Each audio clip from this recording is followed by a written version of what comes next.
c'est Dieu lui-même qui commence à agir au milieu des hommes ou à travers un homme. Ça, on appelle ça le réveil de Dieu. C'est Dieu lui-même qui se réveille. Tu me dirais, mais est-ce que Dieu dort? C'est un langage biblique qui parle de réveiller Dieu. Même dans Psaume 44. Amen. Amen. Le psalmiste, il dit à Dieu, réveille-toi. Dans Isaïe 26, la Bible dit, le Seigneur se lèvera. Donc, on parle du réveil de Dieu dans une église, dans la vie d'une personne. Quand Dieu se lève, il commence à agir au-delà de ce que nous avions déjà vu avant. Il commence à faire des choses extraordinaires, des choses qui dépassent l'entendement. Et dans Isaïe 26, verset 21, la Bible dit, l'Éternel se lèvera pour faire son œuvre étrange.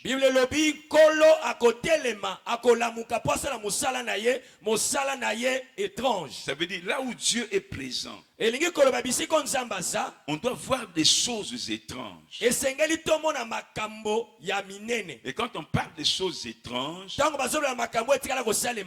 on voit les miracles, des choses qui étonnent, des choses surnaturelles, des choses extraordinaires, qui sont inexplicables sur le plan scientifique, sur le plan naturel. Alors l'église est là où Dieu est censé être présent. C'est la maison de Dieu. C'est le corps de Christ. Donc c'est le lieu où la présence de Dieu doit être la plus manifeste que possible. Là où on doit voir les choses étranges en faveur des enfants de Dieu. Les malades doivent venir pour être guéris. Les gens qui ont le cancer doivent venir pour être guéris. Les paralytiques doivent venir pour marcher. Les aveugles doivent venir pour voir. Ce sont ces choses-là étranges qui constituent la marque de Dieu. Là où Dieu est présent, on doit voir ces choses-là étranges. Quand Jésus s'est manifesté en chair en Israël, il a fait marcher un paralytique. Les gens rentraient et il disait, aujourd'hui, nous avons vu des choses étranges. Ce que Esaïe avait dit s'est accompli avec Jésus. Et ça ne doit pas s'arrêter avec Jésus. Aujourd'hui, Jésus est dans l'église. Il est avec chaque chrétien. Donc chaque enfant de Dieu doit aspirer aux choses étranges dans sa vie. Dans son commerce, dans son travail, dans son mariage, dans sa santé, dans ses activités. Il doit s'attendre à progresser étrangement. Si tu ne crois pas au miracle, cesse de prier. Cesse de prier. Attends ta mort. Parce que le Dieu que nous prions, c'est le Dieu des choses étranges qu'on appelle miracle. Tu me diras, oui pasteur, Oui, au pasteur. Ça fait un temps Et sali bangonga. que je viens prier ici. Oh, nayaka ko sambela awa. Je ne vois pas ce miracle-là. Ngai na mona kabikama wana Je te. ne vois pas ces choses étranges. Ngai na mona kamakambo wana te. Moi, je te réponds. Ngai na yanoli yo. C'est la raison de cette école. Ezali mama likambo etelo oyo. C'est la raison de cette école. Yangonde mama na likambo etelo oyo. C'est ça la raison de cette école. Yangonde mama na likambo école. Et nous aurons plusieurs sessions. Pebiso to kozala na ba session ebele. Avant que nous arrivions à la dernière session. Avant biso to koma na session asuka. Le Dieu des choses étranges. Zamba makambo ya momesa. On le verra dans l'église Nouvelle Alliance. To komona na église ya Nouvelle Alliance. Nous allons faire la première lecture. Biso to kotanga litangi ya liboso. Notre thème c'est je cherche parmi eux un homme. Thème na biso ezali na zoluka na lisanga na bango motomoko. Je vais y entrer à la fin. Ngai na kokota na suka. Nous allons d'abord voir ce que l'église devait être. Nous avons vu ce que l'église... bon, lisons d'abord. Ouvrons Ésaïe 32. On y va. Ésaïe 32. Oui. On va gagner du temps. À partir du verset 12, je vais faire la lecture. L'interprète ne va pas interpréter. Si vous avez votre Bible, ouvrez-la. On se frappe la poitrine. Non, tu peux interpréter.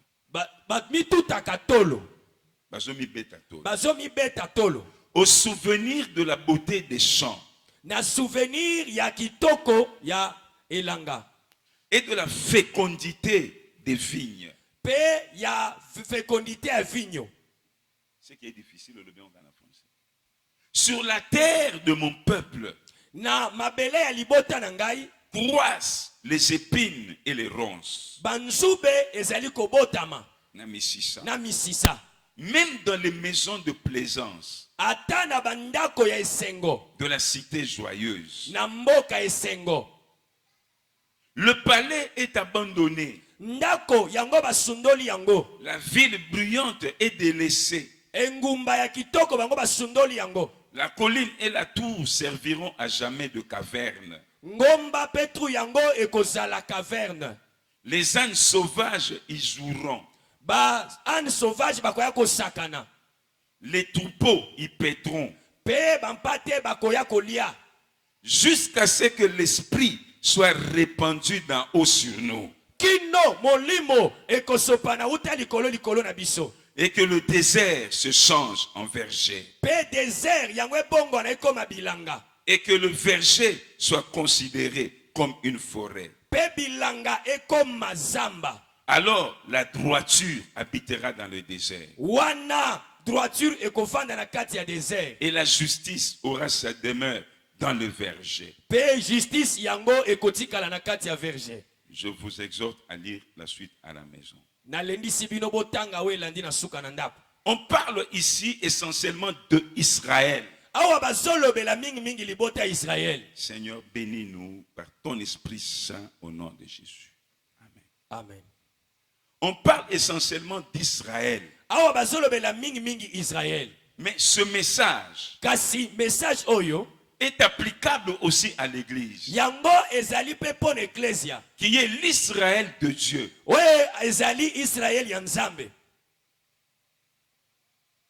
On présente Israël ici comme une ville qui a perdu de son éclat. Qui a perdu de sa beauté. Qui a perdu de sa splendeur. Et Esaïe conclut. Il dit que la situation ne changera pas. Jusqu'à ce que l'esprit sera répandu d'en haut. Et ça nous parle aussi de l'église. Ça nous interpelle. L'église, c'est la maison de Dieu.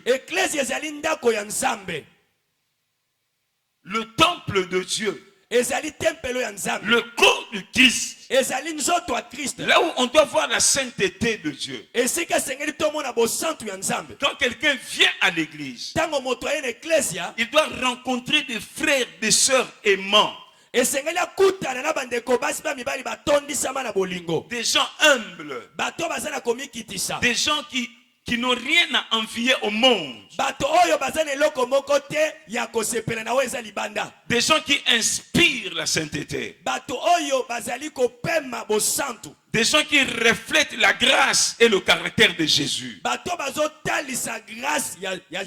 Des gens qui expérimentent les miracles et la puissance de Dieu. Mais aujourd'hui dans l'église, vous allez trouver les gens qui payent mal leurs dettes à l'église. Les gens qui souffrent, ils ne savent pas comment s'en sortir à l'église. Les gens qui font des avortements, qui volent, qui mentent dans l'église. L'église n'est plus respectée même au niveau national. Même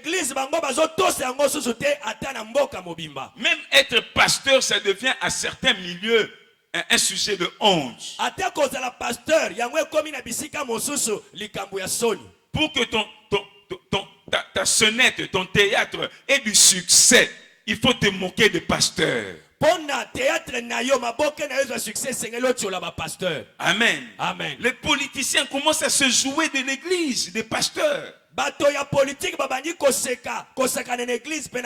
Ils réussissent à diviser les pasteurs. Ils commencent à s'empoisonner, à se critiquer. Et ils sont manipulés par le politique. L'église a perdu de sa gloire. Les gens viennent malades, ils rentrent malades. Les pasteurs s'enrichissent de plus en plus et les membres s'appauvrissent de plus en plus.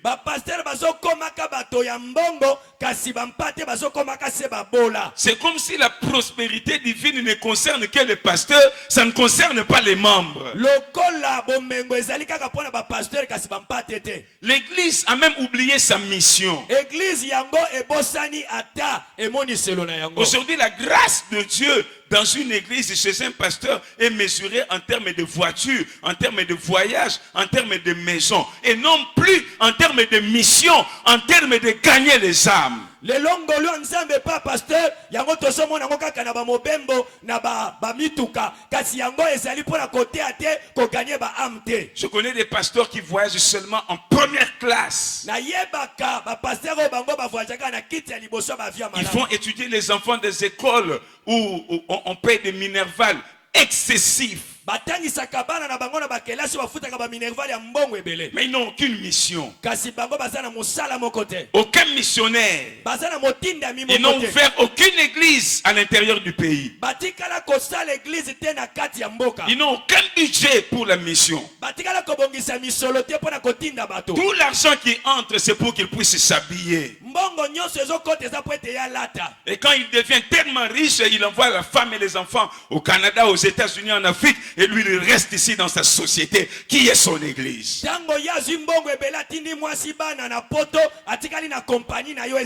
Et il vous dira ouvertement, ça c'est mon église.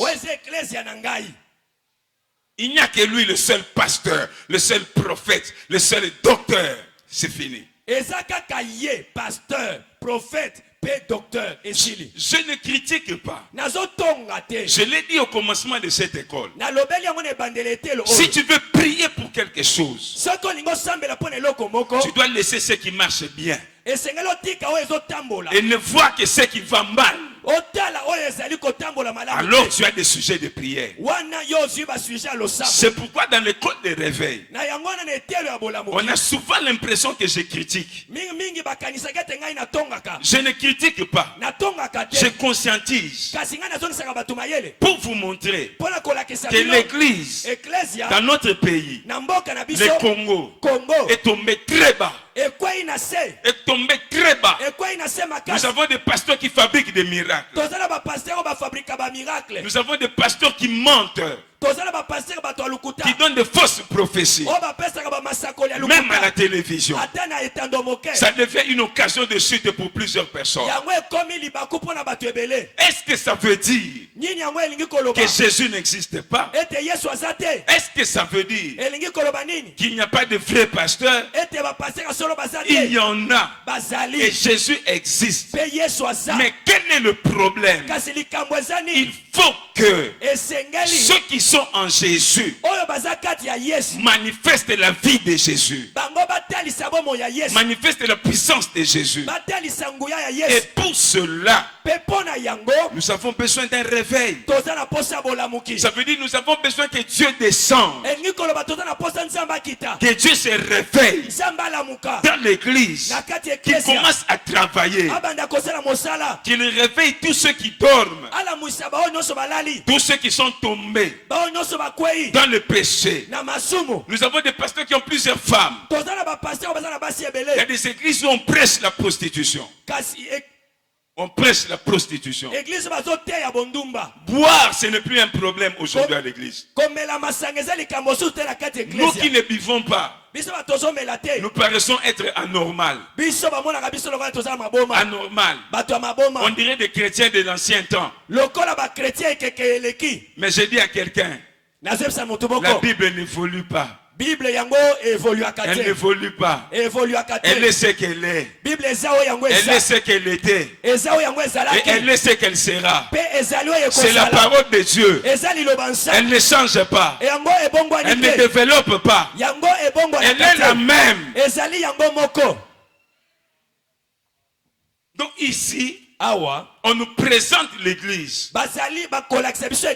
d'aujourd'hui dans une situation décadente. Regardez, quand il n'y a pas de réveil dans une église, ici le prophète parle. Il dit on se frappe la poitrine. On se frappe tous. Oui, c'est bon. On se frappe le sein au souvenir de la beauté des champs, de la fécondité des vignes. Aujourd'hui, on parle du réveil dans notre église, dans notre pays, seulement au passé. Vous n'avez jamais constaté ça? Quand nous étions au temps où, à l'époque, on se frappe le sein au souvenir de la beauté des chants. Vous entendrez les gens dire, quand nous avons commencé à prier, à ce temps-là on chantait, ce temps-là c'était comme ceci, en ce temps-là c'était comme cela.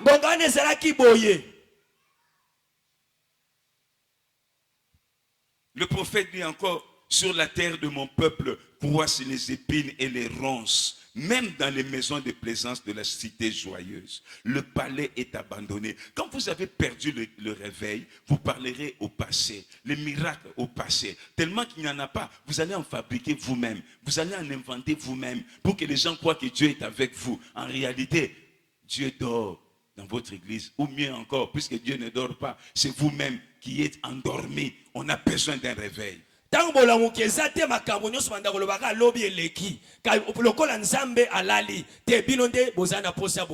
avons besoin que Dieu vienne nous réveiller et que Dieu se réveille au milieu de nous, qu'il commence à agir, que l'église redevienne glorieuse. Qui dit amen avec moi? Et le prophète dit, sur la terre de mon peuple croissent des épines et des ronces. C'est-à-dire la méchanceté, le péché, les mauvaises choses sont entrées dans l'église.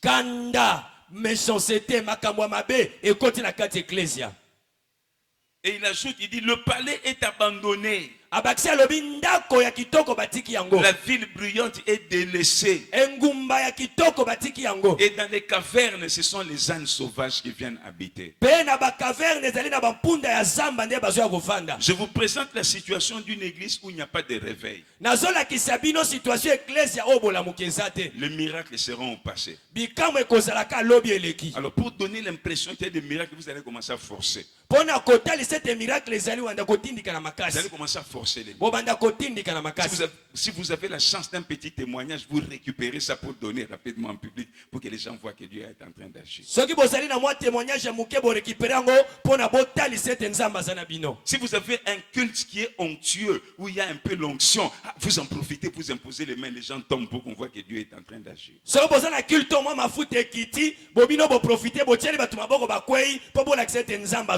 Nous, on a déjà eu des cultes où mes enfants me disent, papa, le culte est d'aujourd'hui. Si tu avais imposé les mains aux gens, ça aurait été terrible. Mais en quoi ça aurait été? Dieu était là en train d'imposer les mains. Maintenant, vous vouliez que moi aussi je vienne imposer les mains. En quoi moi j'aurais ajouté quelque chose de plus, puisque Dieu lui-même était là? C'est l'esprit que nous avons à cause de l'absence d'un réveil authentique. Et quand il n'y a pas de réveil, l'église est abandonnée, les gens se vident, ils partent. Au lieu de croître, l'église est en train de décroître.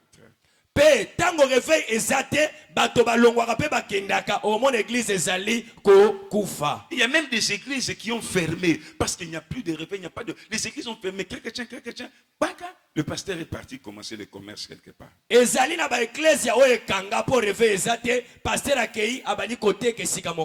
Maman Véro, combien de pasteurs m'ont proposé d'acheter synthétiseurs, et tout? Combien? Au moins 2, non? Oui. Il faut faire, quand il n'y a pas de réveil, vous allez fermer l'église. Mais tu vas me dire, mais pasteur, qu'est-ce que tu racontes? Nous voyons des églises bondées de gens à Kinshasa. Qu'est-ce que la Bible dit? L'église, cette église-là sera remplie des ânes sauvages. Au lieu d'avoir des gens qui sont nés de nouveau, l'église sera remplie des animaux sauvages.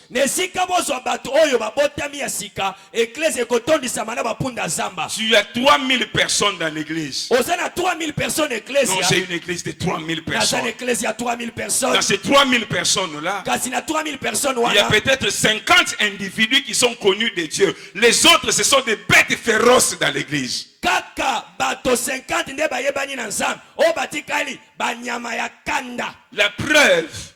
La preuve, ils s'empoisonnent dans l'église. Ils se battent dans l'église. Ils s'engrossent dans l'église. Ils t'empoisonnent même toi le pasteur dans l'église. Il y a des choses que tu ne peux plus prêcher.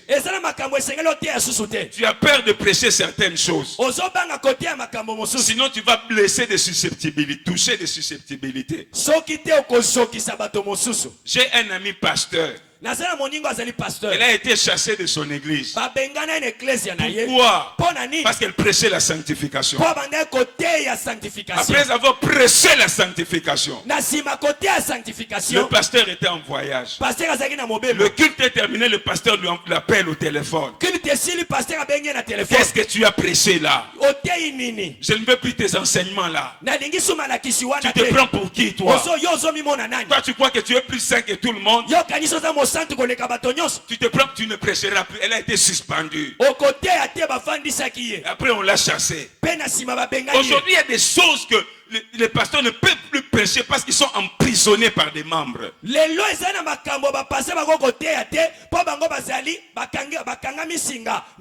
Emprisonnés par certaines personnes. Parce qu'il y a l'absence de réveil.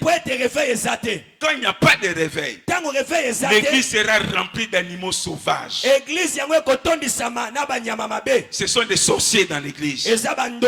Ce sont les occultistes dans l'église. Il y a certaines églises où vous voyez tous les occultistes de Kinshasa vont prier là-bas. Ils sont à l'aise aussi. Ils donnent des offrandes, ils donnent des dîmes. Et le pasteur, il a plein d'embonpoints. Tout ça là-dedans. Il y a des choses et quand il vient pour prêcher, vous sentez qu'il parle de la philosophie biblique, la philosophie de l'enseignement de Jésus, mais il ne prêche pas la croix, la repentance, le salut, la vie éternelle, l'enfer. Il ne parle pas de ces choses-là.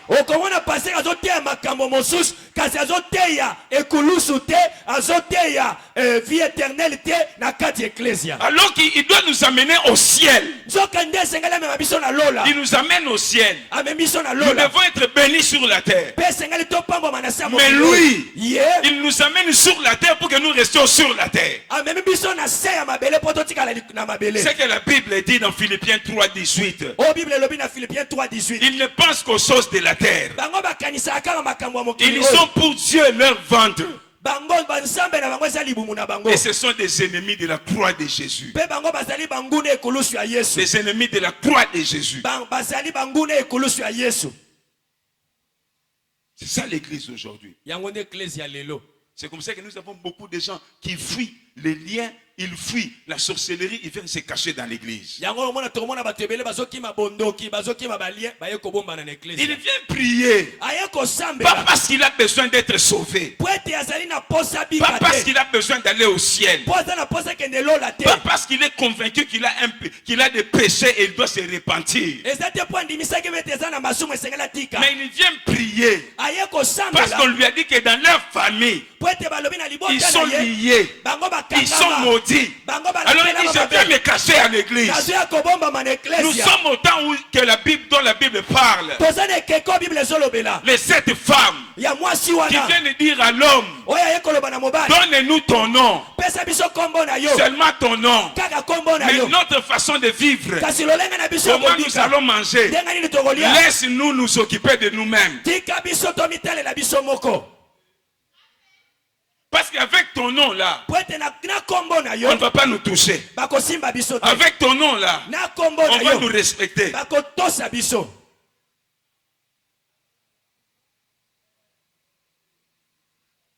Ésaïe 32.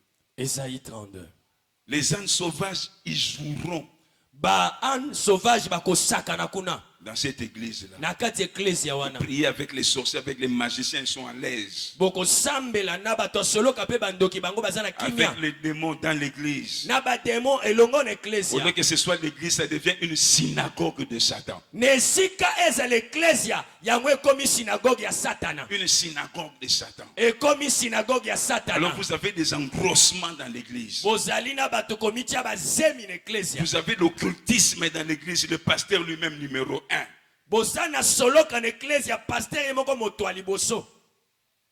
Il sacrifie des gens dans l'église. Nous avons besoin d'un réveil.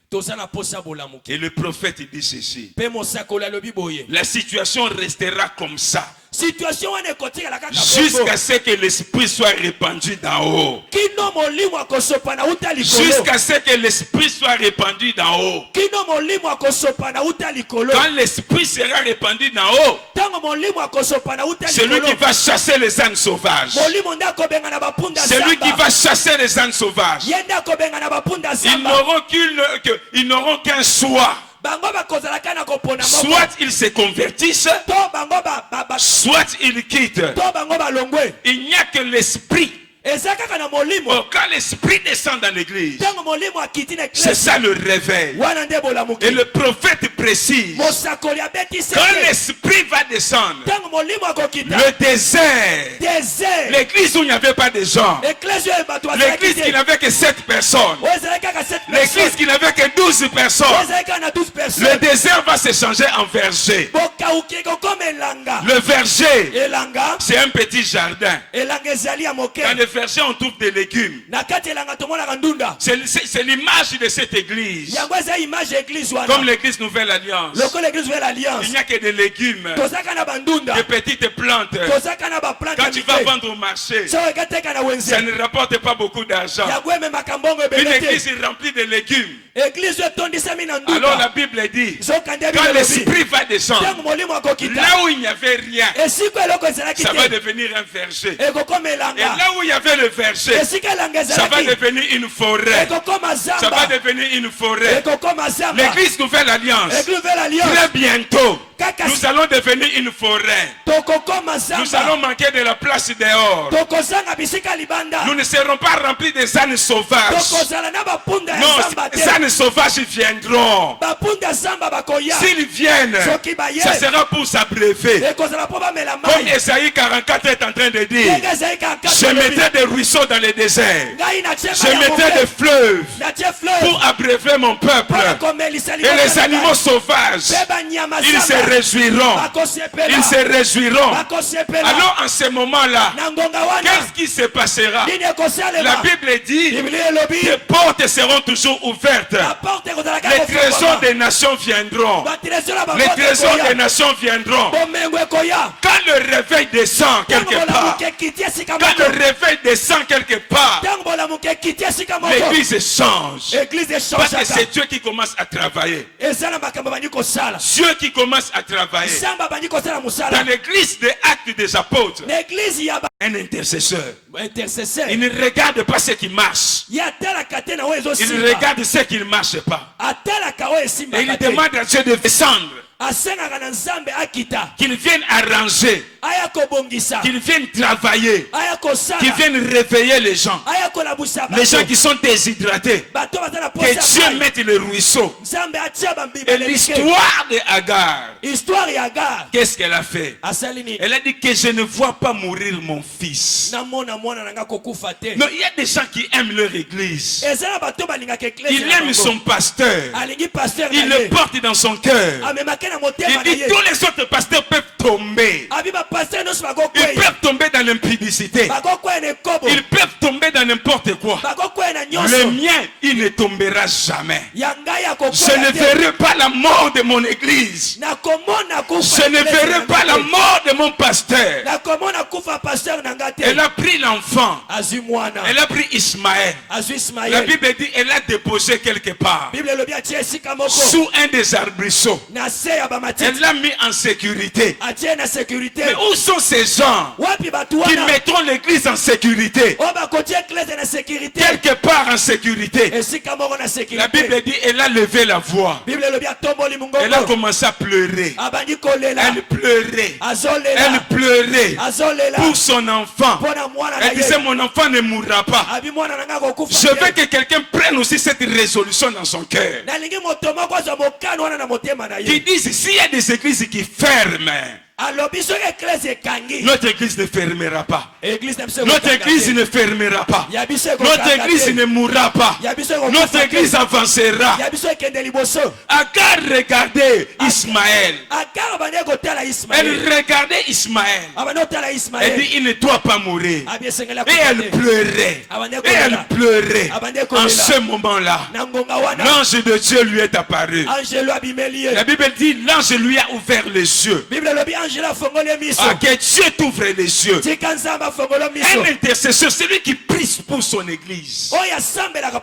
Il a le fardeau de son église. C'est quelqu'un qui a les yeux spirituels ouverts.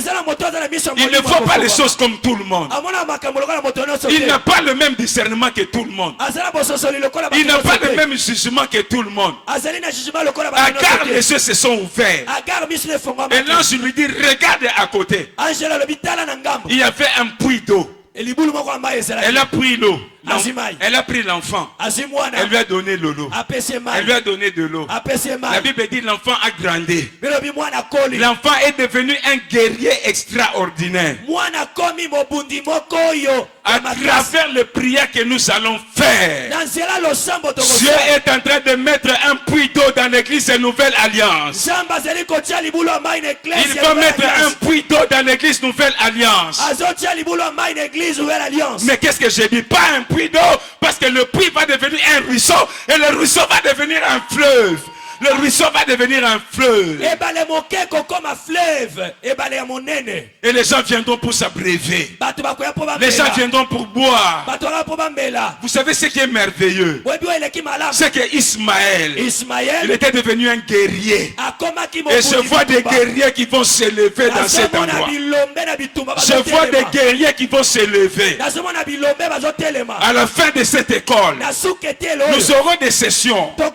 À la fin de toutes les sessions, j'aurai des guerriers dans cette école. Quand il va se lever, quand il part, il va revenir avec 1000 âmes derrière lui.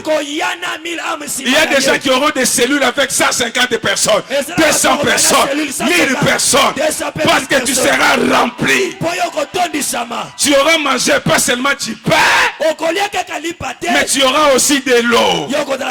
Et la digestion va se faire. Et tu vas grandir. Tu vas grandir. Cela va se faire. Mais écoutez la fin. Agar maintenant. Ismaël était l'enfant qui gérait le puits. Qui gérait le puits?